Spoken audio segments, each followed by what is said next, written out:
السلام علیکم ورحمۃ اللہ وبرکاتہ. الحمد للہ نحمده ونستعینه ونستغفره ونؤمن به ونتوکل علیہ ونعوذ باللہ من شرور انفسنا ومن سیئات اعمالنا من يهده الله فلا مضل له ومن يضلله فلا هادي له واشهد ان لا اله الا الله واشهد ان محمدا عبده ورسوله. اما بعد فان خير الحديث كتاب الله وخير الهدي هدي محمد صلى الله عليه وسلم وشر الأمور محدثاتها وكل محدثة بدعة وكل بدعة ضلالة وكل ضلالة في النار. قال الله تبارك وتعالى في كلامه المجيد: أعوذ بالله السميع العليم من الشيطان الرجيم. بسم الله الرحمن الرحيم. يا أيها الذين آمنوا اتقوا الله حق تقاته ولا تموتن إلا وأنتم مسلمون واعتصموا بحبل الله جميعا ولا تفرقوا. وقال تعالى في مقام آخر: ومن آياته أن خلق لكم من أنفسكم أزواجا لتسكنوا إليها وجعل بينكم مودة ورحمة. وقال تعالى في مقام آخر: ولهن مثل الذي عليهن بالمعروف وللرجال عليهن درجة والله عزيز حكيم. وقال تعالى في موضع آخر: الرجال قوامون على النساء بما فضل الله بعضهم على بعض وبما أنفقوا من أموالهم. اللهم صل على محمد وعلى آل محمد كما صليت على إبراهيم وعلى آل إبراهيم إنك حميد مجيد. اللهم بارك على محمد وعلى آل محمد كما باركت على إبراهيم وعلى آل إبراهيم إنك حميد مجيد. تمام قسم کی حمد و ثنا کبریائی اور بڑائی اس اللہ عز و جل کے لیے لائق و زیبہ ہے جس نے ہمیں اور آپ کو پیدا فرمایا، اور بے شمار درود و سلام اس ذات مبارکہ مطہرہ پر جن کا نام نامی اسم گرامی احمد مجتبیٰ محمد مصطفیٰ صلی اللہ علیہ وسلم.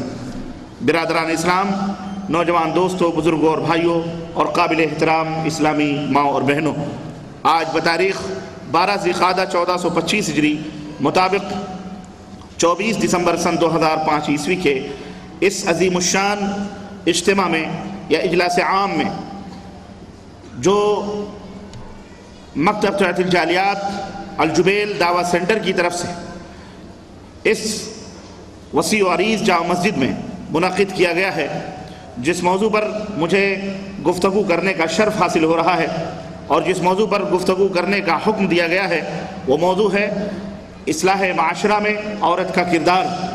اللہ عز و جل سے دعا ہے کہ اللہ تبارک و تعالی ہمیں اور آپ کو کہنے اور سننے سے زیادہ عمل کی توفیق عطا فرمائے، اور بار الہ ہم سب کی نیتوں کو خالص بنائے اور ہم سب کو جنت الفردوس میں جگہ عطا فرمائے. آمین یا رب العالمین. وجود زن سے ہے تصویر کائنات میں رنگ، وجود زن سے ہے تصویر کائنات میں رنگ، اسی کے ساز سے ہے زندگی کا ساز دروں، اسی کے ساز سے ہے زندگی کا ساز دروں. شرف میں بڑھ کے ثریا سے مشت خاک اس کی، شرف میں بڑھ کے ثریا سے مشت خاک اس کی، کہ ہر شرف ہے اسی درج کا، اسی کہ ہر شرف ہے اسی درج کا در مکنوں. مکالمات فلاطوں نہ لکھ سکی لیکن، مکالمات فلاطوں نہ لکھ سکی لیکن، اسی کے شعلے سے ٹوٹا شرار افلاطوں، اسی کے شعلے سے ٹوٹا شرار افلاطوں.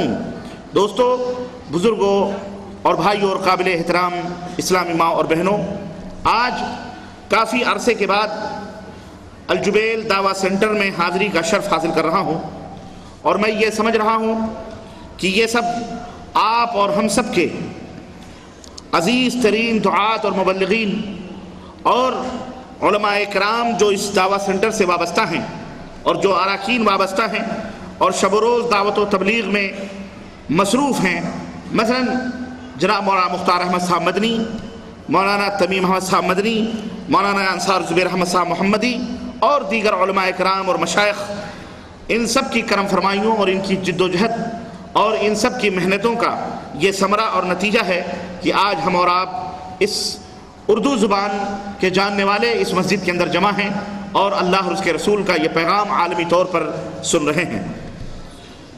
اس ایک روزہ عظیم الشان اجلاس کو اگر کانفرنس کا نام دے دیا جائے تو بے جا نہ ہوگا. یہ ایک روزہ دینی اور دعوتی اور تبلیغی کانفرنس ہے جس کے اندر شہر کے مملکت سعودی عربیہ کے مختلف شہروں سے اور مختلف سینٹروں سے آئے ہوئے احباب موجود ہیں.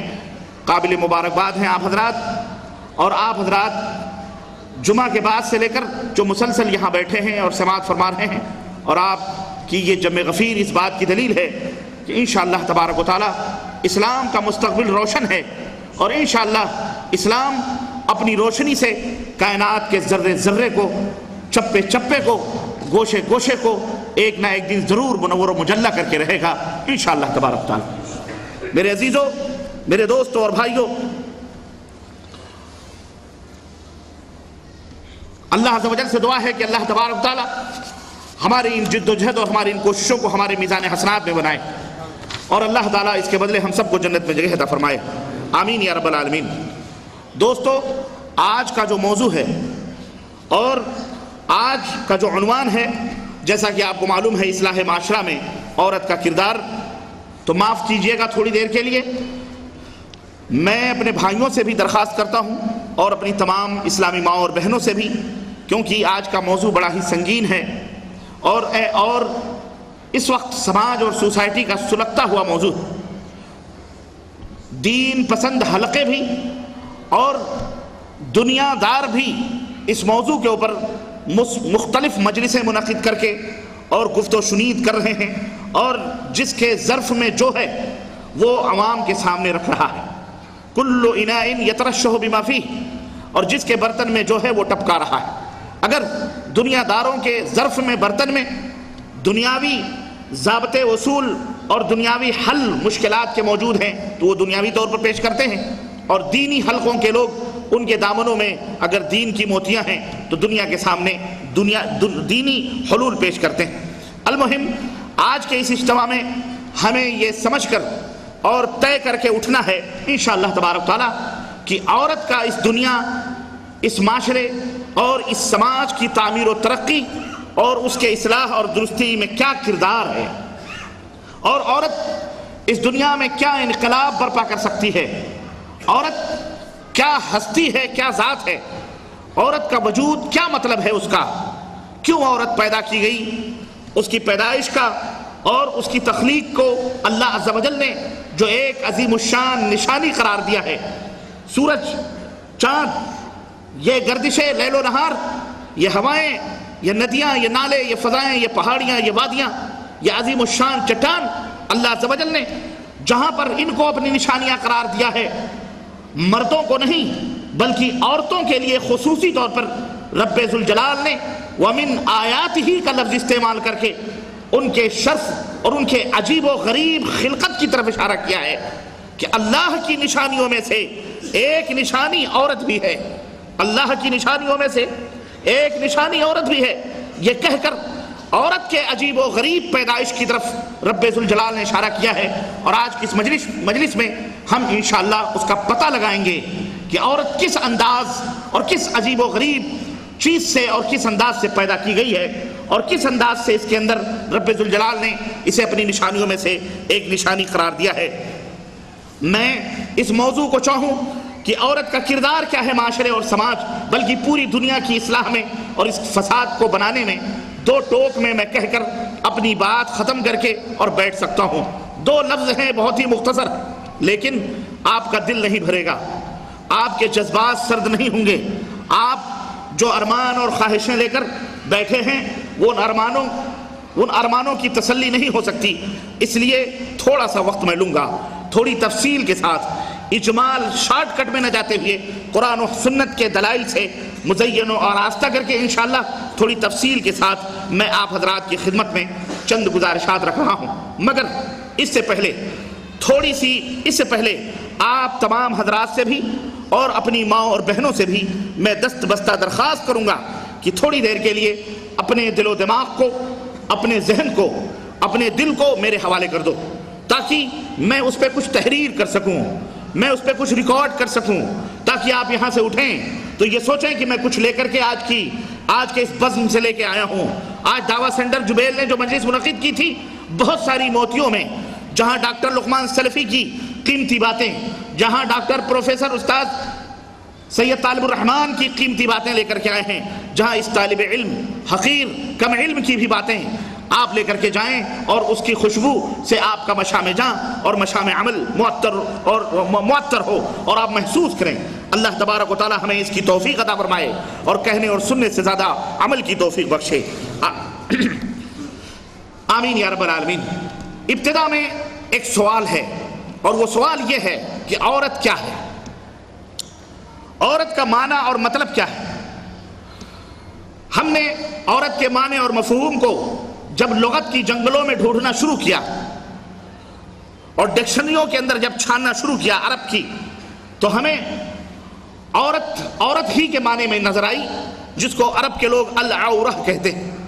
العورہ یہ جمع ہے عورات کی یا عورات کی، جس کو عربی میں کہتے ہیں الخلل فی صغر البلاد، یعنی او یخاف فیہ کل ممکن للستر، یعنی عورت اس کو کہا جاتا ہے وہ خلل جو سرحدوں میں کسی ملک کی سرحد میں ہوتا ہے، جس سرحد سے دشمنوں کے گھس آنے کا ہمیشہ خطرہ لاحق رہتا ہے۔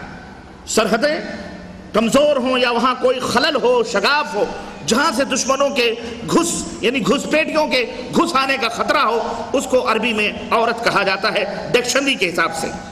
اور کسی نے کہا کہ ہر وہ امر، عورت کہتے ہیں لغت اور ڈکشنری میں ہر اس امر کو، ہر اس معاملے کو جس سے شرم کیا جائے۔ اسی طرح کسی نے کہا کہ انسان کے ان اعضاء کو عورت کہا جاتا ہے جن کو شرم کی وجہ سے چھپایا جاتا ہے۔ اسی طرح سے کسی صاحب لغت نے یہ کہا کہ العوراء والعوار والعوار، اس کا معنی ہے العیب، یقال صلات ذات عوار، یعنی ذات و عیب، یعنی ایسا سامان جس کے اندر عیب ہو، جس کو آدمی چھپاتا ہو۔ اسی طرح العورہ کا معنی الخرق، اسی طرح الشق فی الثوب بھی ہوتا ہے، یعنی کپڑوں کے اندر پھٹن یا شگاف، اس کو بھی عورہ کہا جاتا ہے۔ یہ المنجد کے اندر یہ تمام سمانے جو ڈکشنری کتاب ہے اس میں موجود ہے۔ تو عورت کا یہ لغوی اور ڈکشنری معنی ہے، جس کو من جملہ ہم یہ کہہ لیں کہ وہ شے یا وہ چیز جس کو چھپایا جائے یا جس کو عیب سمجھ کر کے اس کو ڈھانکا جائے، یا جیسے کپڑے کے اندر کوئی شگاف ہو، پھٹن ہو تو آدمی اس کو چھپانے کی کوشش کرتا ہے، ایسی چیز کو لغت اور ڈکشنری میں عورہ کہا جاتا ہے۔ ذرا ہم اور آگے بڑھتے ہیں اور ہم شرعی طور پر عورت کا معنی ہم قرآن کریم سے پوچھتے ہیں، اللہ کے کلام سے پوچھتے ہیں کہ عورت کیا ہے، عورت کا مفہوم کیا ہے، عورت کا معنی کیا ہے۔ اللہ اکبر، اللہ کے کلام سے ہم نے پوچھا تو اللہ کا کلام ہمیں بتلاتا ہے، اور قرآن کریم عورت کی کنہ اور اس کی ماہیت اور اس کی حقیقت کو اللہ عز و جل نے قرآن کریم میں واضح کیا ہے۔ ذرا قرآن کا جواب سنو۔ قرآن کہتا ہے کہ وَمِنْ آيَاتِهِ أَنْ خَلَقَ لَكُمْ مِنْ أَنفُسِكُمْ أَزْوَاجًا، کہ اللہ کی، اے میرے بندو، اللہ کی جہاں اور بہت ساری نشانیاں اور بہت ساری علامات ہیں جن سے تم اللہ کو پہچانتے ہو، اللہ کی معرفت حاصل کرتے ہو، اللہ کو جانتے ہو، یہ ہوائیں، یہ دریاؤں کی سبو خرامیاں، یہ جو ہے وادیاں، یہ گھٹائیں، یہ پانی کا برسنا، یہ آسمان کی وسعتیں، یہ زمین کی پہنائیاں، یہ سمندر، یہ دیکھ کر تم اپنے خالق کو پہچانتے ہو، اپنے مالک کی جلالت اور اس کی عظمت کو پہچانتے ہو۔ یہ جو تمام نشانیاں ہیں، انہی نشانیوں میں سے ایک نشانی عورت بھی ہے، ایک نشانی وہ شے بھی ہے جس کو ہم نے پیدا کیا ہے لکم، تمہارے لیے، من انفسکم، تمہاری اپنی ذات سے پیدا کیا ہے، یعنی وہ تمہارے ہی جسم کا ایک حصہ تمہاری طرح ہم نے بنایا ہے، ازواجن، جو تمہاری بیویاں ہیں، تمہیں میں سے ہم نے تمہاری بیویاں بنائی ہیں، یعنی وہ انسان ہے، وہ دو قدموں پر ایک حسین پیکر ہے، چلنے پھرنے والی وہ عورت، وہ تمہارے ہی انسانوں میں سے ایک انسان ہے جو تمہاری بیوی ہے، تو جو تمہاری زوجہ ہے۔ اس کے پیدا کرنے کا مقصد کیا ہے؟ لِتَسْكُنُوا إِلَيْهَا، لِتَسْكُنُوا إِلَيْهَا وَجَعَلَ بَيْنَكُمْ مَوَدَّةً وَرَحْمَةً، تاکہ تم اس سے راحت جاں حاصل کرو، اس سے تم اطمینان قلب حاصل کرو، اس سے تم سکون دل حاصل کرو۔ اور اے مردو، تمہارے اور اس عورت کے درمیان ہم نے ایک عجیب و غریب مودت اور شفقت اور محبت رکھی ہے کہ جب تم اس سے ملتے ہو تو تمہارا دل اس کی طرف راغب ہوتا ہے، جب وہ تم سے قریب آتی ہے تو اس کی خوشبو سے تم مسحور ہو جاتے ہو۔ اس طرح سے اللہ تبارک و تعالیٰ نے عورت کی تعریف بیان فرمائی ہے، گویا عورت عروس کائنات کی مانگ کا سندل ہے، عورت یہ آنکھ کا کاجل ہے، عورت یہ ہونٹوں کی لالی ہے، عورت کا چہرہ، عورت یہ چہرے کا غازہ ہے، یہ پاؤں کی مہندی، اور یہ عورت دل کی ٹھنڈک ہے، عورت در مکنون اور چھپا ہوا ہیرا ہے، یہ بوئے گل ہے، یہ آبگین حیات ہے، یہ زندگی کا وہ نازک ترین شیشہ ہے، اللہ اکبر، یہ سکون دل ہے، یہ راحت جاں ہے، عورت حریم ناز کی کافوری شمع ہے، عورت خلوت کدے دل کی چاندنی ہے، یہی عورت کہیں انیس تنہائی ہے تو کہیں رفیق حیات بن کر کے سامنے آتی ہے، یہی عورت کہیں مودت و شفقت، مودت و رحمت ہے تو کہیں شفقت و پیار کا ساگر ہے، یہی عورت کبھی غمخوار بن کر کے آتی ہے تو کبھی غمخور بھی ہوتی ہے۔ اس عورت کے بڑے فضائل، بڑے مقام، بڑے مراتب اور بڑے درجات اور بڑی خوبیاں اللہ تعالیٰ نے قرآن کریم میں اور نبی کریم صلی اللہ علیہ وسلم نے احادیث میں بیان فرمائی ہیں۔ یہ تخلیق کا دوسرا کمال ہے، یہی عورت ہے کہ دنیا اس کے وجود سے رنگین ہے، اگر وجود زن سے ہے تصویر کائنات میں رنگ۔ اقبال نے اسی طرف اشارہ کیا ہے کہ اگر یہ عورت اس دنیا کے اندر نہ ہو تو اس دنیا کی رنگینیاں، اس دنیا کی یہ بھینی بھینی خوشبوئیں، یہ کلیاں، یہ مہکتے ہوئے باغات، یہ چاندنی، یہ رات، یہ تمام سب چیزیں انسان کے لیے بیکار ہیں۔ تو یہ عورت کے وجود سے یہ تمام دنیا شادہ اور فرح ہے۔ جنت بھی، سنو، دنیا تو دنیا ہے، جنت بھی اس عورت کے وجود سے نامکمل ہے اور دنیا بھی اس عورت کے وجود سے ناتمام ہے ہر جگہ۔ مگر اس زندہ جاوید حقیقت کو سمجھایا کس نے؟ عورت کو اتنا عظیم الشان مقام دیا کس نے؟ اس حقیقت کو لوگوں کے دماغوں میں بٹھایا کس نے؟ انسانیت کو عورت کا تعارف کروایا کس نے؟ اگر ہم دوسرے اقوام و ملل کی تاریخ اٹھا کر کے دیکھیں، خواہ وہ نصرانیت کی تاریخ ہو، خواہ وہ بنی اسرائیل کی تاریخ ہو، خواہ وہ یونان کی تاریخ ہو، خواہ وہ ہندوستان کی تاریخ ہو، خواہ وہ جین مت ہو، خواہ وہ بدھ مت ہو، خواہ وہ ہندوازم ہو، خواہ وہ مشنریاں ہوں، جس بھی قوم و ملل کا آپ مطالعہ کریں گے تو آپ کو عورت ایک ناگن، ایک بدترین مخلوق، ایک بچھو، ایک کریہ چیز، ایک نہایت ہی ناپسندیدہ چیز، دنیا کی بالکل بدترین چیز آپ کو ان تاریخوں میں نظر آئے گی، ان کی کتابوں میں، ان کے کلچر میں، ان کی تہذیب میں، یہ تمام سب چیزیں آپ کو نظر آئیں گی۔ میں کہتا ہوں عورت کے اس وجود کو اور اس حسین تخلیق کو، اللہ عز و جل کے اس کمال کو منوایا کس نے ہے کائنات کے اندر؟ ہم چیلنج کرتے ہیں کہ اگر عورت کی حقیقت کو کسی نے سمجھایا اور یا سمجھا ہے، اس کے کمالات اور عورت کے حسن و جمالیات اور اس کی طہارت و لطافت اور اس کی پاک دامنی کو اگر کسی نے مانا اور منوایا ہے تو کائنات میں کوئی اور مذہب نہیں، صرف ایک دھرم ہے اور وہ دھرم اللہ کا بھیجا ہوا اسلام ہے، جس نے عورت کو وہ مقام عطا فرمایا اور عورت کو وہ عالی مقام عطا فرمایا ہے۔ اور یہ اسلام دین فطرت ہے، اسی اسلام نے محفوظ کیا ہے عورت کو اور عورت کو وہ عالی مقام عطا کیا ہے جو اس کے شایع نشان تھا۔ اللہ اکبر۔ یہ عورت جنت میں حضرت آدم کی رفیق حیات بنتی ہے تو ہم تاریخ کے پردوں میں دیکھتے ہیں کہ جوار بیت اللہ میں شیرخوار بچے اسماعیل کی ماں کی شکل میں، ہاجرہ کی شکل میں بیٹھی ہوئی اور اسے دودھ پلاتی ہوئی نظر آتی ہے۔ کہیں یہ عورت مریم بن کر اپنی عفت و دامنی کے پاک دامنی کے جھنڈے گاڑتی ہے تو کہیں یہی عورت خدیجۃ الکبریٰ بن کر داعی اعظم، ختم الرسل، امام اعظم حضرت محمد الرسول اللہ صلی اللہ علیہ وسلم کی ادنا تحریک دعوت پر بغیر دلیل و ثبوت کے آمنا و صدقنا کہہ کر کے عرش سے اللہ کا سلام قبول کرتی ہے۔ یہی عورت ہے کہ عائشہ کی شکل میں صدیقہ کائنات بن کر ابھرتی ہے تو اس کی عفت و شرف کا اعلان 7ویں آسمان کے اوپر وہ مستوی رب اللہ عز و جل قرآن کریم میں 18 آیتیں نازل کر کے فرما کر کے اس کی عفت و پاک دامنی کی شہادت اور گواہی دیتا ہے وہ اللہ تبارک تعالیٰ۔ الغرض میرے عزیزو، عورت اس کائنات میں رب کا عطیہ ہے، اللہ کا گفٹ ہے، اللہ کی طرف سے مردوں کے لیے ہدیہ ہے۔ اس کائنات میں اللہ تبارک و تعالیٰ کی طرف سے ایک سمجھیے آپ کے لیے یہ عورت گفٹ ہے۔ اللہ عز و جل نے عورت کی تخلیق اور اس کی پیدائش کو اپنی قدرت اور حکمت کی ایک نشانی قرار دیا ہے۔ نبی رحمت صلی اللہ علیہ وسلم کے یہ جسے جوامع الکلم عطا فرمایا گیا تھا، ایک سفر میں اونٹ پر عورتیں بیٹھی ہوئی، ایک خدی خان نے جب اشعار پڑھنا شروع کیے، عربوں کا ایک مزاج تھا کہ جب راتوں کو سفر کرتے تو سفر جلدی طے کرنے کے لیے اس میں اشعار پڑھے جاتے تھے جسے خدی خان کہا جاتا تھا۔ جب وہ خدی پڑھتا تھا تو اونٹ اپنے پیروں کو تیز کر لیا کرتے تھے اور سفر جلدی طے ہوتا تھا۔ اونٹ وہ ہدی خان جب ہدی پڑھنے لگا اور اونٹ تیز رفتار سے چلنے لگے تو نبی رحمت صلی اللہ علیہ وسلم نے فرمایا رفقا بالقواریر، رفقا بالقواریر، اے لوگو ہمارے ساتھ آپ گینے ہیں شیشوں سے بھی زیادہ نازک تر چیزیں ہمارے ان کجاؤں پہ بیٹھی ہوئی ہماری بیٹیاں، ہماری مائیں بہنیں، ہماری بیویاں ہیں۔ رفقا بالقواریر، اللہ اکبر، اللہ اکبر۔ یہ کلمہ، یہ لفظ اللہ کے حبیب صلی اللہ علیہ وسلم نے شیشے سے تعبیر کیا ہے عورت کو، کہ جو اتنی نازک اور جس کی ساخت اور جس کی بناوٹ اتنی کمزور کہ ذرا سی چیز میں پگھل جائے اور ذرا سی دیر میں ٹوٹ جائے اور ذرا سی دیر میں نرم و نازک اور مزاجی کی طرف اللہ کے حبیب نے یہ جو ہے اشارہ فرمایا ہے اور شیشوں سے تشبیہ دی ہے۔ اور میں کہتا ہوں کتنے احمق ہیں وہ لوگ، اور کتنے پاگل ہیں وہ لوگ، اور کتنے بودے اور کتنے بونے ہیں وہ لوگ جو عورت کی حقیقت سے ناواقف،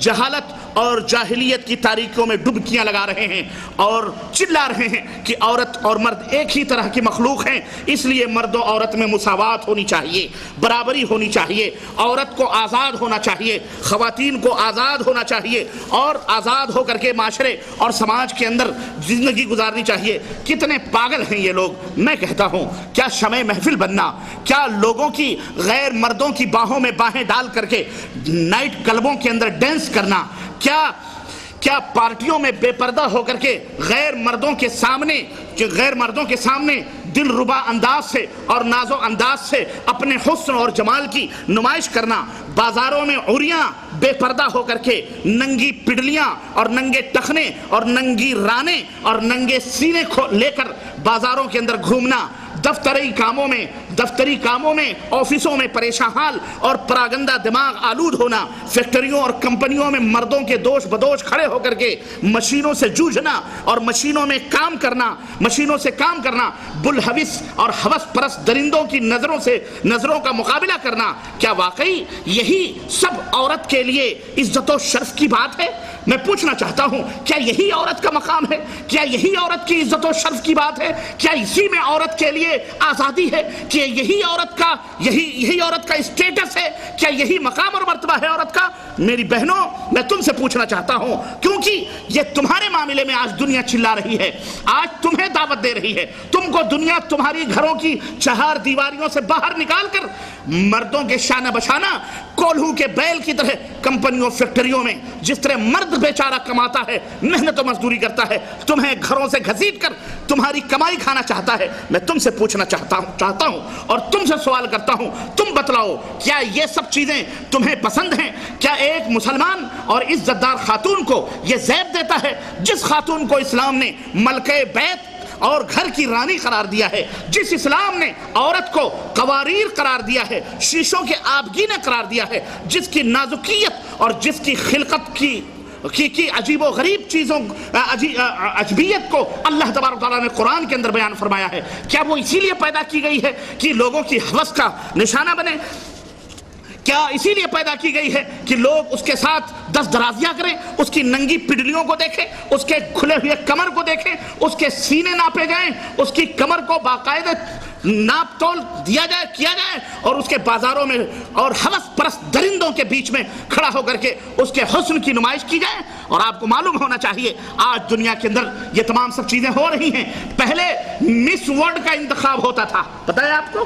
پہلے حسین نوجوان لڑکیوں کا، بغیر شادی شدہ لڑکیوں کا جو ہے انتخاب ہوتا تھا، اور اب تو 10 بچوں کی ماؤں کا بھی انتخاب ہونے لگا، مسز ورلڈ کا انتخاب ہو رہا ہے۔ کچھ دنوں پہلے کی بات ہے، ہمارے ہندوستان میں جو فقر و فاقے کی آخری دہلیز پر ہیں، اور بہرحال اور یہ خوشخبری کل مجھے کسی بھائی نے سنائی، کویت سے سنائی، کہا وہ خبیث النفس خنزیر کی اولاد مر گیا جس نے بابری مسجد کو توڑا تھا۔ ہم نے کہا اللہ، دنیا میں نے دیکھا تھا اس کی ناکوں میں دو پائپیں ٹھونسی گئی تھی، جہنم میں تو نہ جانے کیا کیا ٹھونسا گیا ہوگا، مر گیا کتا۔ اللہ اس کو اس طرح کی عذاب دے کہ فرعون کی لاش بھی اور شداد کی اور جو ہے ابو جہل ابو لہب کی لاشیں بھی ترس کھائیں اس کو دیکھ کر کے۔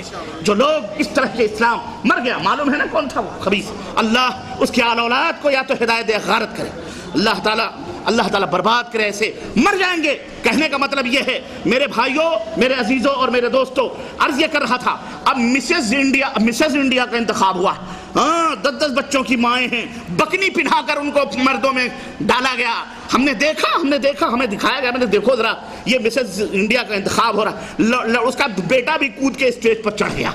ہم نے کہا لو اب آئی ہیں یہ عورتیں شمع خانہ بننے کے لیے، شمع محفل بننے کے لیے۔ استغفر اللہ۔ عرض کرنے کا مطلب یہ ہے حیوانیت اور درندگی، استغفر اللہ، اس چیز کا تصور رب ذوالجلال کی قسم ہے ہم نے بلیوں کو بھی دیکھا ہے، چھوٹی موٹی اللہ کی ایک بلی مخلوق ہے، لیکن وہ بھی جب اپنا قضائے حاجت کرنا ہوتی ہے تو کسی کنارے کسی گوشے میں پیروں سے زمین کھود کر اور اپنا جا کے قضائے حاجت کرتی ہے۔ لیکن آج دنیا کے اندر یہ مرد اتنا ہوس پرست اور اتنا درندہ ہو گیا، اور لوگوں عورت بھی اس قدر بے آبرو ہو گئی، اعوذ باللہ۔ اور یہ ڈشنٹی نے یہ تمام سب یہ جو آج کل میڈیا ہے، جس کو ہم پرنٹ میڈیا کہہ لیں یا ہم جس کو الیکٹرانک میڈیا کہہ لیں یا انٹرنیٹ کہہ لیں، ان میں جو کچھ بھی فواحش اور بے حیائیاں شرم آتی ہے، کتے اور بلی بھی وہ حرکتیں نہیں کرتے جو اس دور کا انسان کر رہا ہے، اس دور کا انسان کر رہا ہے۔ اور میں پوچھنا چاہتا ہوں کس لیے کر رہا ہے؟ معلوم ہے اس پیٹ کے لیے، ورنہ اور کوئی چیز نہیں ہے۔ اس پیٹ کے لیے، اس جہنم کو بھرنے کے لیے عورت ننگی ہوتی ہے، اور یہ فلمیں، یہ تمام سب چیزیں جو کچھ کیا جا رہا، یہ سب دنیا کو ہلاکت و تباہی کی طرف لے جا رہا۔ ہندو بھی، کافر بھی سب تڑپ رہے ہیں اور اس کے خلاف آوازیں بھی اٹھا رہے ہیں۔ اور آپ کو پتا ہے کچھ دنوں پہلے اب تو ہاتھوں میں موبائلوں میں کیمرے آ گئے، اور اس کیمرے کے ذریعے ہوس پرستی کا کس طرح سے ہندوستان کے اندر ننگا ناچ ناچا گیا، اور اس کے لیے اب سارے بیدار ہو رہے ہیں۔ اب کیا ہو رہے ہیں؟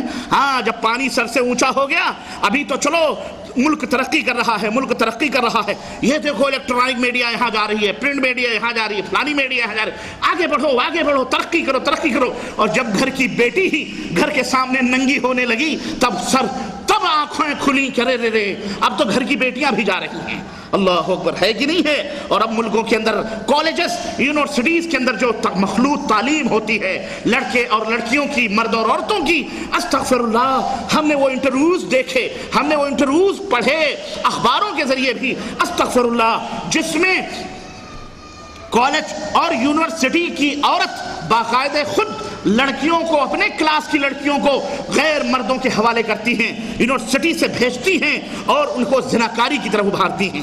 اعوذ باللہ، اس طرح کے حالات ہو رہے ہیں۔ کہاں تحفظ ہے، کہاں امن ہے، اور کہاں سکون ہے، اور کس طرح اور اس کو کہا جاتا ہے یہ ثقافت ہے، یہ فنون ہے، یہ فنون کاریاں ہیں، یہ سماج اور سوسائٹی کی ترقی ہے۔ اس کو ترقی نہیں، آدمی کتے اور بلی سے بھی بدتر ہو جائے اس کو ترقی نہیں کہتے ہیں۔ میرے عزیزو، یہ ہمارا سماج ہے جس کا آئینہ ہم آپ کو دکھا رہے ہیں۔ ہم کتنے بے حس اور کتنے بے غیرت ہو چکے ہیں، اور کس قدر ہمارا ضمیر مردہ ہوتا جا رہا ہے، اور غیر لوگوں نے ہماری ثقافت اور ہماری کلچر اور ہمارے آنکھوں کی حیا کو چھین لیا ہے۔ اور جس طرح وہ خود اللہ تبارک تعالیٰ نے جنہیں قرآن میں فرمایا کہ یہ مشرکین اللہ کا کلام کتنا عالی ہے، کتنا عظیم ہے اللہ کا کلام۔ اللہ رب العزت نے فرمایا انما المشرکون نجس، یہ مشرک جو ہوتے ہیں یہ نجس ہوتے ہیں، پلید ہوتے ہیں۔ اور اللہ رب العزت نے یہ بھی ارشاد فرمایا اولئک ہم شر البریہ، یہ جو مشرک ہوتا ہے یہ دنیا کی بدترین مخلوق ہوتا ہے، دنیا کی بدترین مخلوق۔ کتے، بلی، خنزیر بھی مخلوق ہیں، پیخانے میں رہنے والا ننھا منھا کیڑا بھی مخلوق ہے، لیکن مشرک اس سے بھی بدتر ہوتا ہے۔ اور آج ہمارے سامنے یہ پرنٹ میڈیا، الیکٹرانک میڈیا سامنے ہے، ہم دیکھ رہے ہیں اخبارات میں اور جرائد میں اور ٹیلی ویژن اور ان تمام سب چیزوں میں ان سب سے بدتر ہوتے جا رہے ہیں۔ اے دنیا کے لوگوں، صرف مسلمان مرد اور صرف مسلمان عورت ہی نہیں، ہم پوری دنیا کے لیے ہیں۔ ہمارا اسلام پوری دنیا کے لیے پیغام رحمت ہے، ہمارا دین پوری دنیا کے لیے دین رحمت ہے۔ آؤ اس دین رحمت کی چھاؤں میں، اس دین اسلام کی چھاؤں میں، اور اس دین کو پڑھو اور اس دین کو سوچو اور اس دین کو دیکھو کہ کس طرح تمہارے ظاہر اور باطن کی تطہیر اور یہ دین کس طرح اس کی پاکی بیان کرتا ہے۔ میرے عزیزو، کیا عزت دی ہے انہوں نے عورت کو؟ اسلام کے دشمنوں نے عورت کو کیا مقام دیا ہے؟ آپ سب جانتے ہیں کہ ایک 10 روپے کی یا 2 روپے کا صابن بھی بغیر عورت کو ننگا کیے ہوئے نہیں بکتا ہے. عورت اس طرح سستی ہو چکی ہے، جب چاہو جہاں چاہو اس کے کپڑے پیسے پھینک کر اتار سکتے ہو. عورت اتنی ذلیل، ان کافروں مشرکوں کی نظروں میں انہوں نے عورت کو اتنا ذلیل کیا ہے. اور میری ماں اور بہنوں، یہ نتیجہ ہے ہماری تمہاری بے غیرتی کا اور بے حسی کا. پوری دنیا کی عورتوں کو اور ہمیں چاہیے کہ ہم اسلام کو پوری دنیا کی عورتوں کے سامنے پیش کریں کہ تمہارا کردار کیا ہونا چاہیے، تمہارا مقام کیا ہے اور تمہارا کردار کیا ہونا چاہیے. یہی یہودی، یہی نصارہ ہیں، یہی ہندو مت ہے، یہی دیگر دھرم اور مذاہب کے لوگ ہیں. کیا بتلایا ہے انہوں نے اور کیا دیا ہے عورت کو انہوں نے؟ وقت نہیں، ورنہ ان کی پوری تفصیلات میں آپ کی خدمت میں رکھتا. اسلام سے پہلے دیگر قوموں کے یہاں عورت کی حیثیت کیا تھی؟ عورت کی حیثیت کیا تھی؟ ارے جانوروں سے بھی بدتر یہ خرید و فروخت مارکیٹ میں بٹھائی جاتی تھی. جس طرح آج عورت چکلوں پر یا گھروں میں یا کالجوں میں جمع کر کے باقاعدہ کال گرل کی شکل میں وہاں بلائی جاتی ہے. زمانہ ترقی کر گیا، وقت اور حالات بدل گئے، موبائل فون آ گئے، سب کے ہاتھوں میں ہیں، بیٹھے کھڑے بات کرتے رہتے ہیں، کہاں جانا ہے، کہاں ملنا ہے، کہاں جلنا ہے، سب پتا ہے.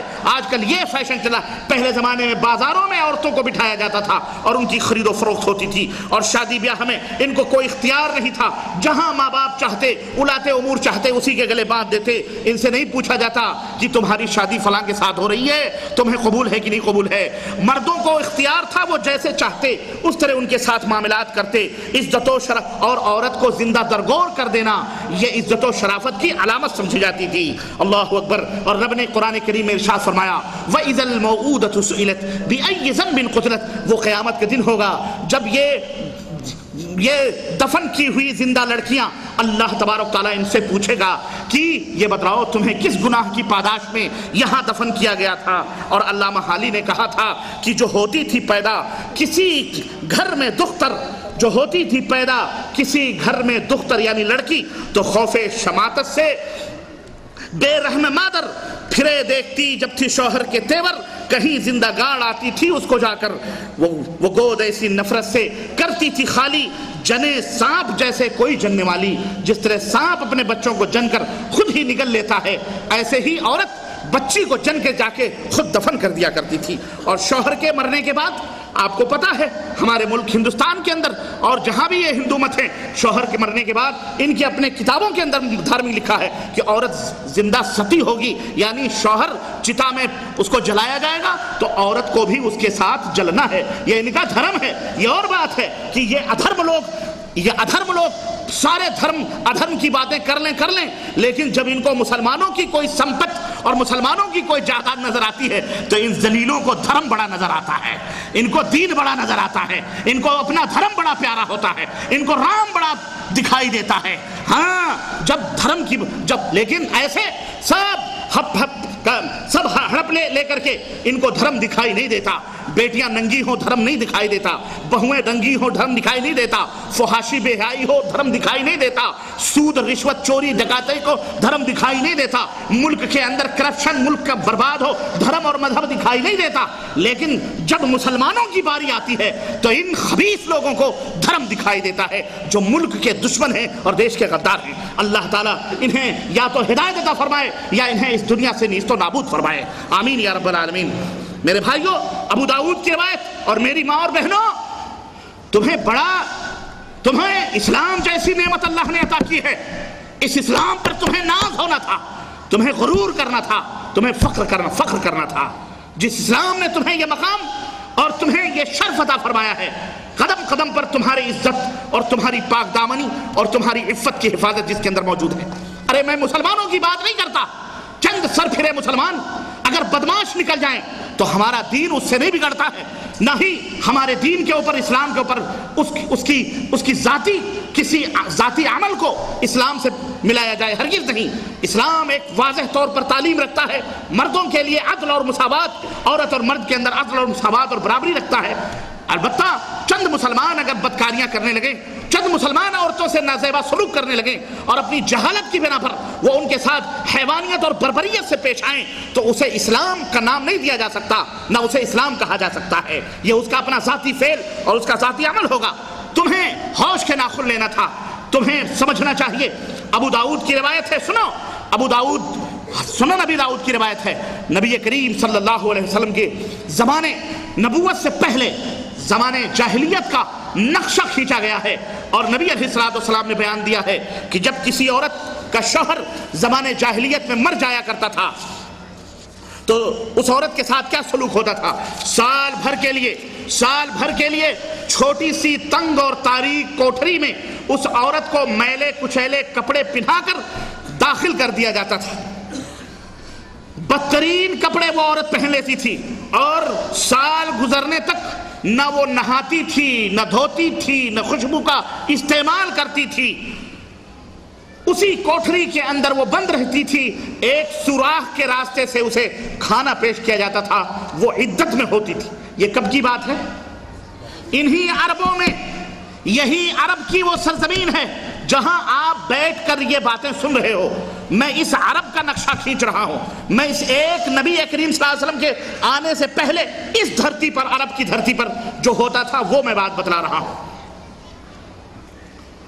اس طرح عورت کے ساتھ سلوک کیا جاتا تھا، اور جب سال گزر جاتا تھا تو اس عورت کو جہاں وہ رہتی تھی وہاں اس کے پاس کوئی چوپایا یا کوئی گدھا یا کوئی پرندہ اس کے پاس لے جایا جاتا تھا. تو وہ عورت اس پرندے یا اس گدھے یا اس چوپائے سے، چارپائے سے اپنی شرمگاہ کو رگڑتی تھی. استغفر اللہ، اس سے رگڑتی تھی. تو نبی کریم صلی اللہ علیہ وسلم فرماتے ہیں حالت یہ ہوتی تھی کہ اس کے زہر سے، پوائزن سے وہ گدھا یا وہ پرندہ جو بھی چیز چھوایا جاتا تھا وہ مر جاتا تھا وہ جانور یا وہ پرندہ مر جاتا تھا. کیوں؟ اس کے جسم کے اندر سال بھر نہ کوئی نہائے نہ دھوئے نہ کچھ، تو کیا حالت ہو؟ زہر کے اثرات پیدا ہو جاتے تھے جس سے جانوروں کو جب چھوایا جاتا تھا اس کی شرمگاہ کو تو وہ مر جایا کرتا تھا. اس کے بعد کوٹھری سے نکلتی، اس کے سر پر اونٹ کی میگنیوں کا ٹوکرا ہوتا تھا، اور وہ بستی کی طرف نکلتی تو دائیں بائیں آگے پیچھے وہ میگنیاں پھینکتی ہوئی نکلتی، جو اس بات کی علامت تھی کہ اب گندگی سے میں پاک و صاف ہو رہی. یہ حالت تھی اس عورت کی جو اس عرب کی سرزمین پر پیدا ہوتی تھی. اے میری ماں بہنوں، آج تمہارے ساتھ ایسا سلوک ہو رہا ہے. اسلام آیا، پیارے نبی حضرت محمد الرسول اللہ صلی اللہ علیہ وسلم دین رحمت لے کر کے آئے، اور مکے کی وادیوں سے توحید کا کلمہ بلند کیا. مدینے میں پہنچے، اللہ عورت کا مقام بتلایا، عورت کا مرتبہ بتلایا. تمہیں تو اللہ کا شکر ادا کرنا چاہیے کہ اللہ نے تمہیں کتنی بڑی ذلت اور کتنی بڑی نقمت اور کتنی بڑی گندگی سے نکال کر ایک ایسا مقام عطا فرمایا ہے کہ اللہ نے تمہارا تذکرہ قرآن کریم میں بے شمار مقامات پر کیا ہے، اور اللہ نے اپنی تمام تر مخلوقات میں سے تمہیں بھی ایک عظیم الشان مخلوق اور ایک اللہ کی نشانیوں میں سے ایک عظیم مثال پیش کیا ہے اللہ تبارک و تعالیٰ نے. میری بہنوں اور میری اسلامی ماں بہنوں، تمہاری عزت و آبرو کی ضمانت اسلام کے اندر ہے، اسلام کے نظام اور قانون میں ہے. آج حقوق نسواں یا آزادی نسواں یا مساوات مرد و زن کے نام پر تم کو جو گھروں سے نکالنے کی کوشش کی جا رہی ہے یا عریانیت اور فحاشیت کی طرف بلایا جا رہا ہے، اس میں ان ہوس پرست مردوں، بھیڑیوں اور درندوں کی چالیں ہیں. یہ تمہیں اپنی ہوس اور اپنی شہوت کا شکار بنانا چاہتے ہیں. کلچر، فنون، آرٹس کے نام پر کالجوں اور اسکولوں میں نچاتے ہیں لڑکیوں کو. بولو نچاتے ہیں کہ نچاتے ہیں؟ یہاں ایمبیسی اسکول چلتے ہیں، کلچر اور فنون آرٹ کے نام پر پیش کیے جاتے ہیں، تبلا پیش کیا جاتا ہے، ڈرامہ پیش کیا جاتا ہے، نچایا جاتا ہے تمہاری بیٹیوں کو، اور کہتے ہیں ہم ترقی کی راہ پہ جا رہے ہیں. ارے نچنے بنانے تھے، ایسے ہی طوائفیں بنانی تھی تو طوائفوں کے چکلے اور اڈے کیا کم تھے جو اسکول اور کالجوں میں مسلمان ایسا اپنی بیٹیوں اور لڑکیوں کے ساتھ کرواتا ہے. یہ کون سی تعلیم ہے؟ یہ کون سا علم ہے؟ یہ کون سی شکشا ہے جو مسلمانوں کو اور یا دنیا والوں کو دی جا رہی ہے؟ مجھے بتلایا جائے. مسلمانوں، ہوش کے ناخن لو اور سمجھو، اور اسلام کی عظیم الشان دولت کو سمجھو. اللہ تبارک و تعالیٰ نے قرآن کریم کے اندر ارشاد فرمایا وَقَرْنَ فِي بُيُوتِكُنَّ وَلَا تَبَرُّجْنَ تَبَرُّجَ الْجَاهِلِيَّةِ. اے عورتوں، اپنے گھروں کو قرار پکڑو، اپنے گھروں کی چہار دیواری میں رہو، وہیں تمہاری عزت ہے. اور جاہلیت کے زمانے کی طرح بے پردہ ہو کر گلی کوچو، بازاروں کی زینت نہ بنو، مت نکلو وہاں پر. میرے بھائیوں، میرے عزیزوں، میرے دوستوں، یہ اسلام کی اللہ کی تعلیم ہے. اللہ نے عورت کو بنایا ہے، اسے عزت دی ہے. اسے عزت کہاں ملے گی وہ اللہ جانتا ہے. اس لیے اس نے عورتوں کو حکم دیا. آج عورتیں بھی بہت شکوا کرتی ہیں اور بہت ساری عورتیں ادھر ادھر جا کے لپ جھپ کر کے کوئی ڈاکٹر بن گئی, کوئی انجینئر بن گئی, کوئی کچھ ہو گئی, کوئی کہیں لو میرج کر لیا, کہیں کسی کو پھنسا لیا کر لیا. تو آج دوسری ہماری بھولی بھالی بہنوں کو اور ماؤں کو جا کے ان کے بیچ میں درس دیتی ہیں, ہم بھی تو ڈاکٹر ہیں, ہمیں دیکھو کوئی ٹیڑھی نظر اٹھا کے دیکھے. حالانکہ پردے میں نہ جانے کیا کیا ہو رہا ہوگا. اس بیچاری کو, عورتوں کو کچھ پتہ نہیں. ارے تمہارا بے پردہ بے شرم ہو کر کے غیر مردوں سے اس طرح بیٹھنا یہی سب سے بڑی بے حیائی ہے. تو تو کہہ رہی ہے کہ ہم ڈاکٹر ہیں, ہم فلانے ہم پتہ نہیں کیا کیا کرتے ہیں, اور بے پردہ ہو کر کے ہنسنا بولنا اس طرح چلنا یہ کون گوارا کر سکتا ہے؟ یہ کوئی عورت جو ذمہ دار عورت ہو, بائیمان ہو, اللہ تعالیٰ کی نیک بندی ہو, اس کو گوارا نہیں کر سکتی ہے. میرے عزیزو, اسلام نے عورت کو بڑا مقام دیا ہے, اس کو اعزاز و اکرام سے نوازا ہے, پستی سے نکال کر اس کو بلندی عطا کر دی ہے. مگر افسوس آج ہماری مائیں اور بہنیں انہی حریت اور آزادی کے نام پر جا کر کے وہ پارلیمنٹوں میں وہ جا کے روڈوں پر مظاہرے کرتی ہیں, اور اخباروں میں دیکھتے ہو سینے کھول کے مظاہرے کرتی ہیں. بولو کرتی ہے کہ نہیں کرتی ہیں؟ بولو. ہاں, پولیس کے ڈنڈے پڑتے ہیں اس پہ بھی پڑتی. یہ عورت ہے, یہ کیا ہے؟ یہ ناٹک ہے. یہ مسلمان ہیں جنہیں دیکھ کے شرمائے یہود اللہ تعالیٰ جاہلیت کی طرف بھاگ رہی ہیں. آج یہ کہا جا رہا ہے کہ اسلام نے عورت کو چہار دیواری کے اندر بند کر کے عورت کی آزادی کو چھین رکھا ہے, بلکہ معاشرے کے ایک اہم حصے کو ناکارہ بنا دیا ہے. واہ, جب تمہیں نہیں کام کرنے کا شعور آیا, تم فیل ہو گئے اور تم بزدل ناکارے اور کھجڑے خسروں کی طرح ان کی زندگی تم نے بسر کرنا شروع کر دی, تو اب بہنوں کا سہارا اور عورتوں کے کندھوں کا سہارا مردوں نے لینا شروع کر دیا ہے کہ اب آؤ, اب دنیا کی یہ دنیا کے مشاکل ہم سے حل نہیں ہو پا رہے ہیں, بوجھ برداشت نہیں ہو رہا. بیگم نکلو, اب تم بھی ڈیوٹی کرو ہمارے ساتھ ڈیوٹی کرو, اوپن چلو روڈوں چلو, فیکٹریوں چلو, کمپنیوں, ہم تمہاری نوکری وہاں لگا دیتے ہیں, وہاں لگا دیتے ہیں. ارے وہاں مرد رہتے ہیں تو کیا ہوا, تم اپنا رہو ایسی, ہاں رہو, کوئی بات نہیں. اس طرح سے میں کہتا ہوں جاہل مت بنو. تمہاری سمجھ میں اگر حقیقت نہ آئے تو میں کیا کروں کہ جواہرات, جو لوگ یہ کہتے ہیں عورتوں کو بند کر دیا گیا, ان کو بتاؤ کہ جاہلو, جواہرات کو, قیمتی چیزوں کو, ہیرے اور موتیوں کو روڈوں پر لے کر نہیں چلا کرتے. روڈوں پر تمہاری جیب میں 50-500 کا نوٹ ہو تو بڑا سوار کے سجا کے بڑا پرس میں چھپا کر کے لے کے چلو گے کہ نہیں چلو گے؟ تو یہ جو اسلام نے عورت کو پردے میں رہنے کا اور سجا کے رکھنے کا حکم دیا, اسی لیے دیا ہے. یہ اسلام کی نظر میں بڑی قیمتی چیزیں ہیں, ہیرے جواہرات کی طرح ہیں. یہ ہمارے خاندان کی عزت و آبرو ہیں, یہ ہماری ناک ہے, ہماری مائیں بہنیں ہے کہ نہیں ہے؟ ہاں, اللہ اللہ اللہ اللہ. لیکن نوجوانوں, تمہیں کیا ہو گیا ہے؟ تم دوسروں کی بہو بیٹیوں کو اپنی ناک نہیں سمجھتے, صرف اپنی بہن بیٹی کو اپنی ناک سمجھتے ہو. ایک نوجوان نبی کریم صلی اللہ علیہ وسلم کی خدمت میں آیا, اس نے کہا اے اللہ کے نبی, مجھے زنا کرنے کی اجازت دے دو, میں زنا کرنا چاہتا ہوں. نبی رحمت صلی اللہ علیہ وسلم نے فرمایا اچھا. صحابہ کرام دوڑ پڑے ڈانٹنے کے لیے. آپ نے کہا بیٹھو, خاموش رہو. نوجوان کو آگے بلایا, اپنے قریب بٹھایا, پیار سے, شفقت سے نبی رحمت صلی اللہ علیہ وسلم نے فرمایا اے نوجوان, تو زنا کی اجازت لینے کے لیے آیا ہے, میں تجھ سے پوچھتا ہوں کیا تو اپنی بہن کے ساتھ زنا کرے گا؟ اس نے کہا نہیں. آپ نے فرمایا ایسے لوگ نہیں چاہتے کہ ان کی بہنوں کے ساتھ کوئی زنا کرے, تو اپنی خالہ کے ساتھ زنا کرے گا؟ اس نے کہا نہیں. کہا ایسے ہی لوگ بھی نہیں چاہتے کہ ان کی خالہ کے ساتھ کوئی زنا کرے, تو اپنی پھوپھی کے ساتھ زنا کرے گا؟ کہا نہیں. کہا ایسے ہی لوگ بھی نہیں چاہتے کہ ان کی پھوپھی کے ساتھ کوئی زنا کرے. جب تو اپنے لیے زنا کرنا, اپنے لیے فحاشی کو, اپنی بہن, اپنی بیٹی, اپنی خالہ, اپنی ماں کے لیے فحاشی کو غلط سمجھتا ہے, تو پھر دوسروں کی ماں بہن اور بیٹیوں کی طرف غلط نظریں تم کیوں اٹھا کے دیکھتے ہو؟ وہ بھی کسی کی ماں ہے, وہ بھی کسی کی بہن ہے, وہ بھی کسی کی بیٹی ہے, ہاں کیوں اٹھا کے دیکھتے ہو؟ اور اگر تم یہ کہتے ہو کہ مولانا وہ تو خود ہی اوپن ہو کے چل رہی ہے, تو سیٹی مارنے میں کیا ہے, وہ تو خود ہی ننگا ہو کے چل رہی ہے, ہاں وہ یہ کرنے میں کیا ہے؟ ارے وہ بھی کسی کی بہن بیٹی ہے. اگر تم اسے چادر اٹھا کے ڈال دو گے, کل کو حیا اور شرم سے اس کا چہرہ, اس کا سر جھک جائے گا. ہمارے ہندوستان, پاکستان, بنگلہ دیش میں ابھی وہ بے حیائیاں نہیں آئی ہیں جو یورپ اور مغرب کے اندر موجود ہیں. آج بھی الحمدللہ ہمارے ملکوں کے اندر وہ قدیم زمانے کی روایتیں, الحمدللہ وہ حیا, وہ شرم ہماری ماؤں بہنوں کے اندر الحمدللہ موجود ہے. بعض عورتیں ماڈل ہو چکی ہیں, ماڈرن, بعض سانٹ بن چکی ہیں, ان کی بات ہم نہیں کرتے. وہ سانڈوں کا مقابلہ کرنا چاہتی ہیں، تو اب ان کی بات کیا کریں؟ ان کے ماں باپ خود ان کی حفاظت کریں، اور قوم کیا کرے گی اللہ ہی بہتر جانے۔ تو میرے ان کی بات میں نہیں کر رہا، لیکن عموماً عام طور پر تقریباً 80 سے لے کر 85% ہماری مائیں بہنیں آج بھی شرم و حیا کی مثال ہیں، مشرق کی مثال ہے۔ کہا جاتا ہے کہ ارے دنیا ترقی کر رہی ہے، فلانی چیز ادھر سے آ رہی ہے، ارے الیکٹرانک لے لیا تم نے، فلاں لے لیا، فلاں لے لیا، یورپ سے مغرب سے، اب ترقی کر رہے ہو تو آگے بڑھو، کوئی بات نہیں، یہ بھی چیز لے لو۔ میاں گند گلوز خنزیر بھی کھانے لگو پھر، کیونکہ یورپ امریکہ کے لوگ خنزیر کھاتے ہیں، کل کو یہ آئے گی تم خنزیر کھانے لگو گے، استغفر اللہ۔ نہیں، اچھی چیزیں لو، گندی چیزیں چھوڑ دو، گندی چیزوں کی ضرورت نہیں ہے۔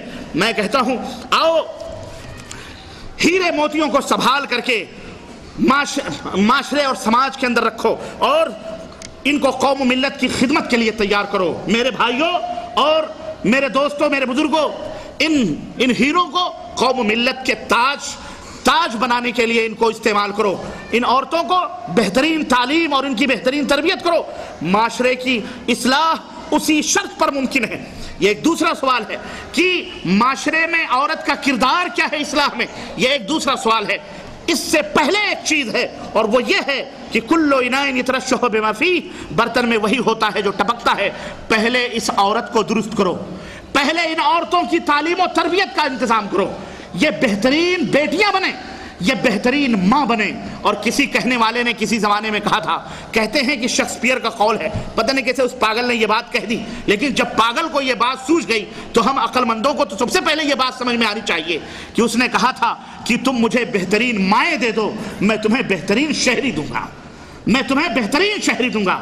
تو بہترین ماں بناؤ ان کو، یہ بہترین مائیں بنیں گی، تب یہ جا کر کے ہماری یہ اولاد اور ہماری یہ نسل بہترین ہو سکتی ہے۔ ان کی تعلیم کا بہترین انتظام کرو، ان کا تعلیم کا ہندوستان پاکستان کے مسلمانوں، بنگلہ دیش کے مسلمانوں، افغانستان کے مسلمانوں، اے پوری دنیا کے ایسے مسلمانوں جہاں سیکولر کے نام پر جو ہے پگڈنڈیا گلی ڈنڈے کھیل رہے ہو، سنو، ان کی تعلیم کا بہترین انتظام کرو۔ مخلوط تعلیم، ملی جلی تعلیم کبھی فائدے مند ہو سکتی، اس سے سوائے زناکاری کے، سوائے فحاشی کے، سوائے بدماشی کے اور کوئی چیز اس کا ثمرہ، اس کا پھل اس کے سوا اور کچھ نہیں ہے۔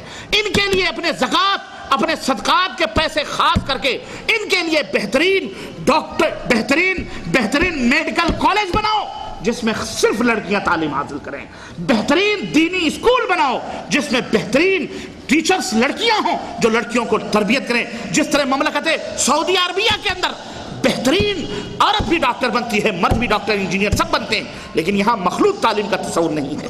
یہاں تو ہم ایمبیسی اسکولوں میں بھی اس کا انتظام نہیں کر پاتے ہیں، بے پردہ بے حیا لڑکیاں گھومتی ہیں۔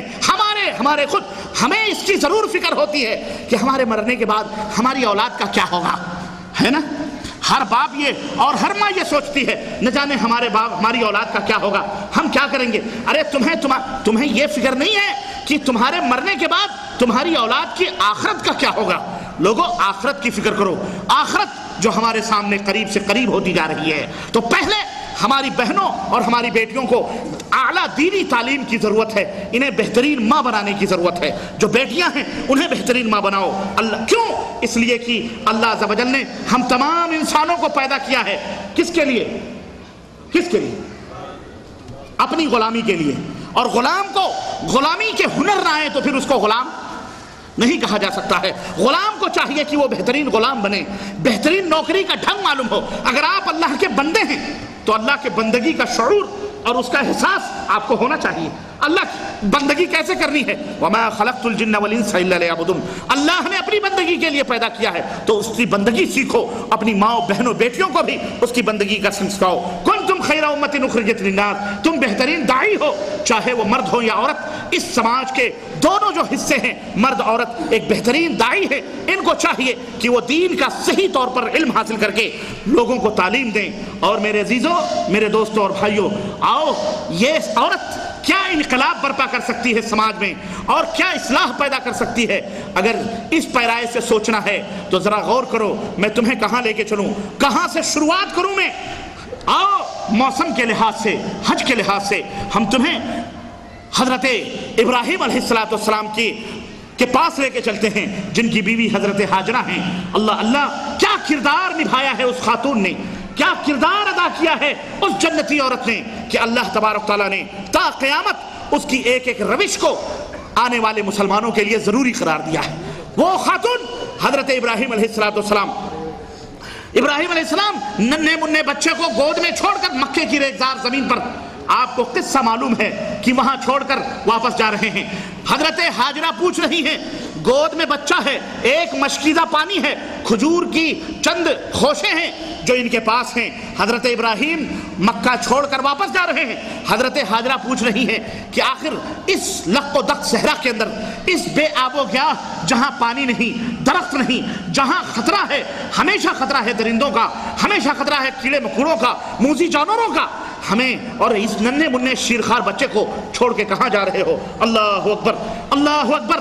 حضرت ابراہیم جواب نہیں دیتے۔ ایک دفعہ، دو دفعہ، تیسری دفعہ ابراہیم علیہ السلام نے فرمایا کہ اللہ کا یہی حکم ہے، اللہ کا یہ حکم ہے، اس لیے ہم جا رہے ہیں چھوڑ کے۔ اس خاتون نے کیا کیا؟ دیکھو، یہ عورت کا کردار ہے، یہ عورت کا کردار ہے۔ اور پھر اس عورت کی گود میں پلنے والے بچے کا بھی کردار ابھی دیکھنا ہے۔ تو دیکھنا اس عورت کا کردار کہ کہا اگر اللہ کے سہارے مجھے چھوڑ کے جا رہے ہو تو اللہ مجھے ضائع کبھی نہیں کرے گا۔ اللہ اکبر۔ آج کی یہ عورت ہوتی تو آج فوری طور پر چیخ و پکار الگ، اور طلاق اور نہ جانے کیا کیا فتنہ و فساد کے چکر الگ۔ تو مجھے یہاں چھوڑ کے جا رہے ہو، ہمیں مارنا چاہتے ہو، ہم پولیس اسٹیشن جائیں گے، ہم کورٹ کر لیں گے، ہم یہ کریں گے، ہم وہ کریں گے، دنیا بھر۔ لیکن نہیں، اللہ اکبر، اللہ کے سہارے چلے گئے، اللہ تعالیٰ نے برکت دی، اور وہ برکتیں دی۔ آپ نے دیکھا کہ وہی ہاجرہ بچے کو وہاں چھوڑ کر، پیاس کی شدت، جب ایک دن آیا کہ پیاس کی شدت نے پریشان کیا۔ اور ذرا غور کرو میرے یارو، آج جو تم مکہ دیکھ رہے ہو نا، یہ مکہ وہ نہیں تھا، چاروں طرف پہاڑیاں، وہ رات بھی آئی ہوگی، تاریک رات، مائی ہاجرہ گود میں ننھے منھے بچے کو لے کر بیٹھی، وہ تاریک رات میں اللہ کو یاد کرتی رہی ہوگی۔ آخر ایک دن آیا، کھجور ختم ہو گئے، مشکیزے کا پانی ختم ہو گیا، اب دودھ چھاتی سے بھی خشک ہو گیا۔ اللہ اکبر، دودھ چھاتی سے خشک ہو گیا۔ اب حالت یہ ہوئی کہ بچہ پیاس سے رو رہا ہے، کبھی صفا پہاڑی کی طرف جا رہی ہیں، کبھی مروہ کی طرف جا رہی ہیں۔ اس طرح اماں ہاجرہ نے 7 چکر لگائے۔ تھوڑی دیر کے بعد بچے کی چیخنے کی آواز مدھم پڑی، تو سوچا کہیں ایسا نہ ہو کہ ننھے منھے بچے کی جان اس کے جسم سے جدا ہو گئی ہو۔ دوڑی ہوئی آئی تو دیکھا، اللہ اکبر، بچے کے پیروں کے نیچے سے پانی کا چشمہ ابل رہا ہے، اور بچہ پیر پھیلا کر کچھ سکون سا محسوس کر رہا ہے۔ تری آئی ہوگی اسماعیل کے پیروں کے نیچے، تو جب پانی کی تراوٹ ملی ہوگی تو ابراہیم اسماعیل کو ضرور کچھ نہ کچھ سکون ملا ہوگا۔ دوڑی آئی، پانی کو اکٹھا کیا، زم زم کہتے ہوئے اللہ اللہ، اس بچے کو گود میں لے کر اس کے حلق میں پانی اتارا، اور اس طرح سے وہاں بیٹھ گئی۔ اب پانی کی خوشبو پھوٹی، چرندوں پرند آنے لگے، قبیلے آنے لگے، بستی آباد ہو گئی، شادی بھی کی۔ اور ایک دن وہ بھی آیا، اللہ اکبر، کہ حضرت ابراہیم علیہ السلام آئے۔ ایک ماں کا کردار دیکھو کہ وہاں اللہ کے بھروسے بیٹھ کر ایک بستی آباد ہوتی ہے۔ ابراہیم پرورش، اسماعیل پرورش پاتے ہیں۔ ابراہیم آتے ہیں اور ماں سے، اپنی بیوی سے کہتے ہیں کہ اپنے بیٹے کو ایک مہمان کے ہاں لے کے جانا ہے، بیٹے کو ذرا سجا دو، سنوار دو، آج اس کو ایک بڑے دربار میں مہمانداری کے لے کے جانا ہے۔ ماں نے بیٹے کے کاگل سنوارے، کاجل لگائے، ماں نے سجایا، سنوارا، باپ کی انگلی تھپائی، اور ابراہیم نے اپنے دامنوں میں چھری اور رسی سنبھالی، اور چپکے سے بیٹے کا ہاتھ پکڑا، انگلی پکڑی، اور مینا کی وادی کی طرف نکل گئے۔ اللہ اللہ، مینا کی وادی کی طرف نکلے۔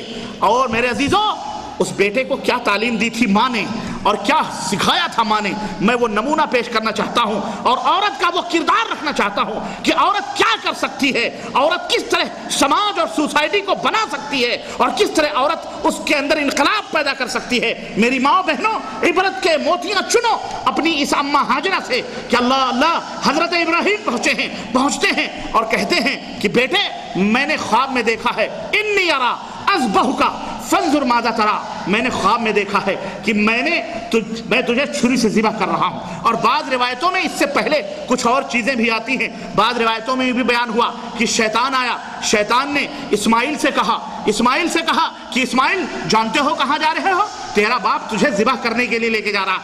حضرت اسماعیل نے کہا پاگل ہو، کوئی بیٹا کوئی باپ اپنے بیٹے کو ذبح کرے گا؟ کہا نہیں، ان کے اللہ نے حکم دیا ہے۔ اسماعیل نے کہا اگر اللہ کا یہ حکم ہے تو ایک اسماعیل کیا، ایسے سینکڑوں اسماعیل کی جانیں قربان ہے رب کے حکم پر۔ اور پھر شیطان جب وہاں سے مردود ہوا، اماں ہاجرہ کی خدمت میں آیا، کہا کہاں بھیج دیا تم نے اپنے لاڈلے کو، جگر گوشے کو؟ ارے یہ باپ جلاد ہے، تمہیں یہاں صحرا میں چھوڑ کے گیا، آج چھری لے کر کے میدان میں گیا ہے تیرے بیٹے کو ذبح کرنے کے لیے۔ اللہ اکبر، تیرے بیٹے کو ذبح کرنے کے لیے میدان میں گیا ہے۔ حضرت ہاجرہ نے بھی جواب دیا، کیا کوئی باپ اپنے بیٹے کو ذبح کرے گا؟ اللہ اکبر، کیا کوئی باپ اپنے بیٹے کو ذبح کرے گا؟ شیطان جب مردود ہوا، اس نے کہا اصل میں ابراہیم کو ان کے اللہ نے حکم دیا ہے۔ تب حضرت ہاجرہ نے کہا ارے اگر اللہ کا یہ حکم ہے تو ایک اسماعیل کیا، سینکڑوں اسماعیل اللہ کے نام پہ قربان ہیں۔ یہ تھا وہ توکل علی اللہ، یہ تھا وہ منہج، یہ تھا وہ طریقہ جو ماں اپنے دودھ سے اپنے بیٹے کو پالتی تھی تو بیٹا بھی وہی جواب دیتا تھا۔ بالآخر نتیجہ کیا ہوا؟ کہا میں ذبح کرنا چاہتا ہوں۔ بیٹے نے کیا کہا؟ ابا افعل ما تؤمر، افعل بما تؤمر ستجدنی انشاءاللہ من الصابرین۔ ابا، اللہ اکبر، حضرت ابراہیم حضرت اسماعیل سے کہتے ہیں میں تجھے ذبح کر رہا ہوں، تیرا کیا خیال ہے؟ میں نے خواب میں دیکھا ہے۔ بیٹا کہتا ہے ابا ارے رب کی طرف سے جو تمہیں حکم ملا ہے کر گزریے، مجھے صبر کرنے والا پائیں گے۔ اللہ اکبر، ارے میں نے تو 7-8 برس صبر کیے، تمہارے وجود کو نہیں دیکھا تھا میں نے، میری ماں نے صبر کی تھی، میری ماں کو چھوڑ کر کے اس لق و دق صحرا میں گئے تھے، جب میں نے وہاں صبر کیا، میں ایک صبر کرنے والی ماں کا بیٹا ہوں۔ آج اگر گردن دینے کی بات آتی ہے تو ابا حضور وہ گردن بھی حاضر ہے، لے لو۔ یہ تھا وہ درس، یہ تھی وہ تعلیم ایک صابرہ عورت کی جس نے اپنے چھاتیوں سے دودھ کے راستے سے اس بچے اسماعیل کی رگوں پے میں ڈالا تھا۔ تب اس طرح کے لڑکے پیدا ہوئے تو نتیجہ یہ ہوا کہ اللہ تبارک تعالیٰ نے تا قیامت ان کی اس قربانی کو ہمارے اوپر فرض قرار دیا، ہمارے لیے واجب قرار دیا ہے۔ مالداروں کے لیے قیامت تک یہ سنت جاری رہے گی، صفا مروہ کی وہ دوڑ جاری رہے گی جہاں اماں ہاجرہ نے ایک عورت کا مقام بھی دیکھو کہ اللہ نے اسے یہ مقام دیا۔ اور آگے بڑھو، اور آگے بڑھو، تم قرآن سے نمونے لینا چاہتے ہو، اے میری ماں اور بہنوں، تم سوچتی ہوں گی کہ ارے مسلمانوں نے ہمیں پیر کی جوتی سمجھا ہوا ہے، یا مسلم گھروں میں ہماری ساس یا ہمارا شوہر بیاہ کے لاتا ہے، ارے ہماری توہین کرتا ہے۔ ارے میں کہتا ہوں تم تو وہ ہو کہ تمہارے پیٹ سے بڑے بڑے نبیوں اور رسولوں نے جنم لیا ہے، تمہاری گودوں میں یہ پلے ہیں۔ حضرت یہ تو ہاجرہ کا واقعہ ہے، حضرت موسیٰ، ام اسماعیل، ام موسیٰ کو دیکھو، یہ ام اسماعیل تھی، ام موسیٰ کو دیکھو، بچہ پیدا ہوا، ایک جوتشی نے فرعون سے آ کر کے کہا کہ جو بھی لڑکا بنی اسرائیل میں پیدا ہوگا فرعون تیری موت کا پیغام لے کر کے آئے گا۔ فرعون نے کہا آج سے جو بچے پیدا ہوں ذبح کر دو۔ سارے شہر میں اعلان کر دیا گیا، بنی اسرائیل میں جو بھی بچے پیدا ہوتے ذبح کر دیے گئے۔ اسی ایام میں حضرت موسیٰ پیدا ہوئے، ماں خوف زدہ ہوئی، ڈری اب بچے کو کیسے بچانا ہے، بچے کو کیسے بچانا ہے۔ اللہ تبارک تعالیٰ نے تسلی کا جام دیا، فرشتہ بھیجا اور کہا جا کے ام موسیٰ سے کہہ دو پریشان ہونے کی ضرورت نہیں ہے۔ حکم ملا اللہ تعالیٰ کا کہ بچے کو سجا کر سنوار کر، اللہ اکبر اللہ اکبر، ایک صندوق میں رکھ کر اسے دریائے دجلہ کے حوالے کر دو۔ اسے کس کے حوالے کر دو؟ اللہ اکبر، ایک ماں کا ایک امتحان، ننھا منھا بچہ، اسے دریائے دجلہ کے حوالے۔ لیکن قربان جاؤ ام موسیٰ پر، موسیٰ کی ماں پر کہ کتنا اللہ کے اوپر توکل رہا ہوگا۔ اللہ فرماتا ہے اے موسیٰ کی ماں، اسے تو بچہ بنا کر صندوق میں رکھ کر دریا کے حوالے کرے گی، ارے جب میں تجھے اسے لوٹاؤں گا، اسے نبی بنا کر کے لوٹاؤں گا، تو ڈال دے۔ ام موسیٰ نے بچے کو سجایا سنوارا، صندوق میں رکھا اور دریائے دجلہ کے حوالے کر دیا۔ دریائے دجلہ میں وہ صندوق تیرتا ہوا جا رہا ہے، تیرتا ہوا جا رہا ہے۔ نتیجہ یہاں تک آیا، دیکھا گیا، اور ننھی منھی بہن کو بھی ماں نے بھیج دیا کہ جا پیچھے پیچھے ذرا دیکھ تیرا بھائی کہیں غرق تو نہیں ہو جا رہا ہے۔ ننھی منھی بہن بھی پیچھے پیچھے کنارے کنارے چھپ چھپا کر اپنے بھائی کے اس صندوق کو دیکھ رہی ہے۔ اور اس کو دیوانگی کہیں گے؟ میں کہتا ہوں آج کل کے لوگ ہوتے تو کہتے یہ پاگل پن ہے کہنے پر اس طرح کی باتیں، لیکن اس کو دیوانگی نہیں کہتے، اس کو اللہ کا حکم، اللہ تبارک و تعالیٰ کے فیصلے پر صبر و رضا۔ اللہ اکبر، وہ کشتی گئی، فرعون اپنے دربار میں اپنے رانی کے پاس بالکنی میں بیٹھا دریائے دجلہ کا نظارہ کر رہا تھا۔ اچانک اس کے بیوی کی نظر پڑی صندوق پر، خوبصورت بچہ، اس کو قریب لایا گیا، بیوی نے کہا کیا خیال ہے اس بچے کو پال لیتے ہیں. کسی نے کہا بنی اسرائیل کا بچہ ہو سکتا ہے تمہیں قتل کرے گا.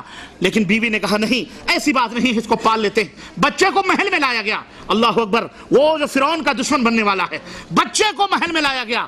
اب بچے کے سامنے دایا بلائی گئی. عورتیں چھاتی ڈال رہی ہیں منہ میں, لیکن بچہ دودھ پینا. بچے نے کسی کے منہ سے, کسی کی چھاتی سے. اللہ اکبر. میں اپنی بات کو سمیٹ رہا ہوں, میرا خیال ہے ٹائم ختم ہو چکا ہے, اسی لیے مائک بھی بجھا دیا گیا ہے نہیں. اور ایک تو میرا ٹائم پورا انہوں نے لے لیا جناب عالی, اور اب کہہ رہے ہیں کہ بہت سے سامعین کو دور دراز جانا ہے. آپ حضرات کو دور دراز جانا ہے تو بند کر دیتا ہوں ہیں, اور مائک بھی خراب ہو گیا.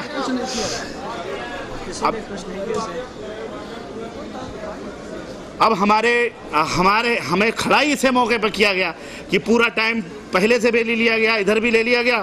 اب اخیر میں مجھے قربانی کا بکرا بنا کے پیش کیا گیا. بہرحال لیکن بہرحال بیٹھو 2 منٹ بس, تھوڑی دیر کے لیے میں اپنی بات مکمل کر دوں. اور وہ یہ ہے میرے عزیزوں, میرے دوستوں اور بھائیوں, میں عرض یہ کرنا چاہ رہا ہوں, حضرت موسیٰ علیہ السلام کی ماں, قرآن کا یہ نمونہ آپ دیکھو. اسی طرح حضرت عیسیٰ علیہ السلام کی والدہ, انہوں نے عیسیٰ کی پرورش کی اور تربیت کی. اس کے بعد آپ اور آگے آؤ, خود صحابہ کرام کا, نبیوں کا آگے چھوڑ کر صحابہ کرام کا دیکھو. صحابہ کرام میں بھی ایک سے ایک نمونے ملیں گے, اور ہر جگہ آپ کو ماں وہ کردار نبھاتی ہوئی, عورت وہ کردار نبھاتی ہوئی نظر آئے گی جس نے اپنی اولاد کی صحیح تربیت کی. تو معاشرے کا معاشرہ, حضرت شیخ عبد القادر جیلانی, آپ کو معلوم ہے واقعہ, کس نے تربیت کی تھی؟ ماں نے کہا تھا بیٹا علم حاصل کرنے کے لیے جا رہا ہے, زندگی میں کبھی جھوٹ نہ بولنا. ڈاکو ملے, کہا بچے تیرے پاس بھی کچھ ہے؟ کہا ہاں میرے پاس 30 درہم ہیں. کہا کہاں ہے؟ کہا میرے پاس موجود ہے. کہا وہ ڈاکو بھی حیرت زدہ, 30 درہم یہ بچا رہا ہے, ارے آدمی اپنے مال کو چھپاتا ہے یہ بچہ. کہا تیرے پاس 30 درہم تھے, تجھے کہنے کی کیا ضرورت؟ کہا میری ماں نے چلتے وقت کہا تھا کہ بیٹا کبھی جھوٹ نہ بولنا. اللہ اکبر. پورے ڈاکو کے ڈاکو سب مسلمان ہو گئے. عرض کرنے کا مطلب یہ ہے, عورت وہ کردار ادا کر سکتی ہے معاشرے اور سماج میں جو مرد نہیں ادا کر سکتا. اور جو 2 ٹوک میں بات کہنا چاہ رہا تھا, وہ 2 ٹوک بات یہی تھی کہ میرے عزیزوں, میرے دوستوں, 99% اصلاح معاشرہ میں, 99% معاشرے کی اصلاح اور سماج کی اصلاح میں عورت اپنا کردار پیش کر سکتی ہے. 1% مرد ہوتا ہے جو اپنا کردار پیش کرتا ہے. نبی کریم صلی اللہ علیہ وسلم کی اس حدیث پاک کو کہ جس میں کہا, صحابی نے پوچھا سب سے زیادہ حق کس کا ہے؟ آپ نے فرمایا تیری ماں کا ہے. پھر پوچھا کس کا ہے؟ کہا تیری ماں کا ہے. پھر پوچھا کس کا ہے؟ کہا تیری ماں کا ہے. پھر پوچھا کس کا ہے؟ کہا تیرے باپ کا ہے. 3 حصہ ماں کا ہے, عورت کا ہے.